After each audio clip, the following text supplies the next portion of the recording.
I'm making char-grilled broccoli with miso dressing and hazelnuts.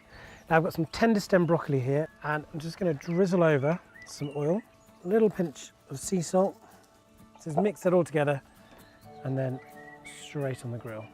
Make sure it's in a nice even layer. Now broccoli doesn't really have a reputation for being an amazingly exciting ingredient, but actually if you add a nice bit of char grilling, lovely smokiness from the charcoal and this delicious dressing, all of a sudden it takes on a whole new lease of life and has loads of flavour. So I'm just going to leave those to do their thing for a minute, and now for the dressing. So I'm going to start off with some white miso paste, some extra virgin olive oil, and then a little pinch of chili powder, some rice vinegar, a little dash of sesame oil, and then a bit of garlic.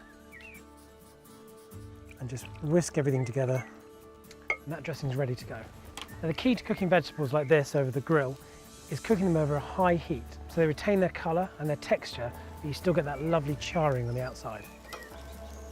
So the broccoli is now ready, and then take that dressing and just pour it all over the top.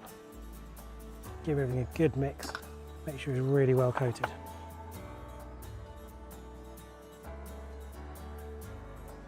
And then I'm just going to finish it with some crushed roasted hazelnuts for a lovely bit of crunch. And then it's ready to serve. Char-grilled broccoli with miso dressing and hazelnuts. Now for more delicious barbecue recipes, click on the subscribe button.